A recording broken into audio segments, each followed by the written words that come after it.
In the press conference, you mentioned that whoever wins this fight, in your opinion, hasn't achieved greatness yet.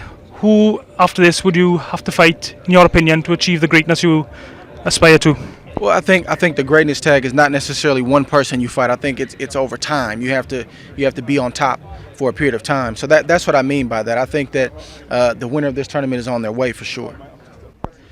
You obviously studied Carl Froch's style. What weaknesses do you see there that you were looking to take advantage of in this fight? Well, this is KLTV, so I dare not get into that right now. But I will tell you this: we watched Carl for years.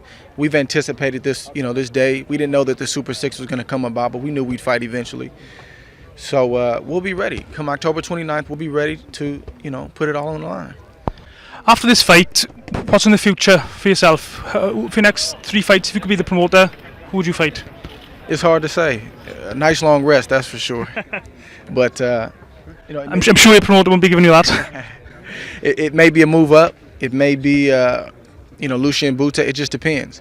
But I think that the winner of this tournament in the super middleweight division has the leverage to call the shots because we've put in the work over the past 2 years. Is making super middleweight a struggle, or are you comfortable at the weight?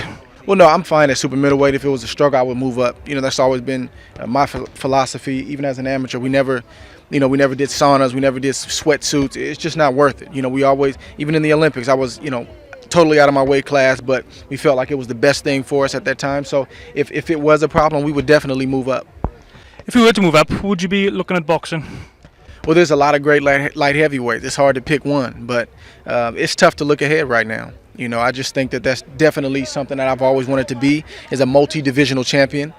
All the great fighters that I've followed over the years have done that. Sugar Ray Leonard, Roy Jones Jr., Bernard Hopkins, the list goes on and on. So at some point, but not right now.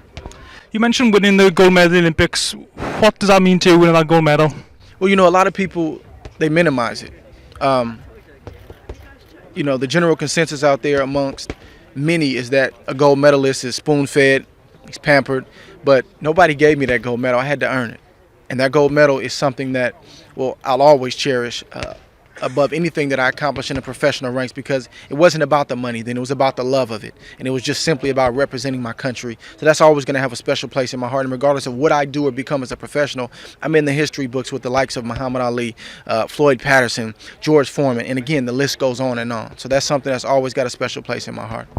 Which fighters did you try and base your style around? Who did you look up to? Well, I respect all fighters, but I tend to gravitate toward the masters, the ones that make it look easy. Bernard Hopkins, Floyd Mayweather, Salvador Sanchez, Sugar Ray Robinson.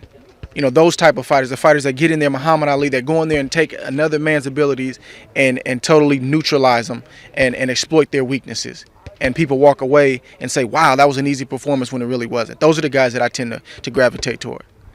You mentioned moving up to light heavyweight, and you mentioned Bernard Hopkins. So how would you fight Bernard Hopkins if that came around? Well, you know what? I look at Bernard Hopkins as my grandfather, honestly, because we have a good relationship. We talk, we communicate.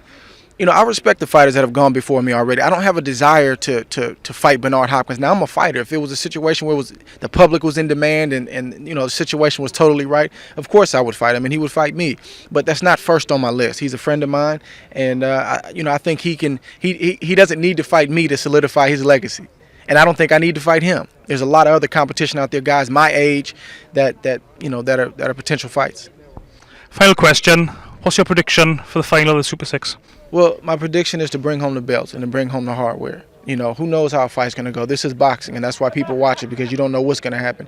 And I'm not big on predictions. There's only one Muhammad Ali, and I won't try to beat him. So I'm just going to prepare myself. I'm going to be the best possible shape, and I'm looking to have a good night, October 29th.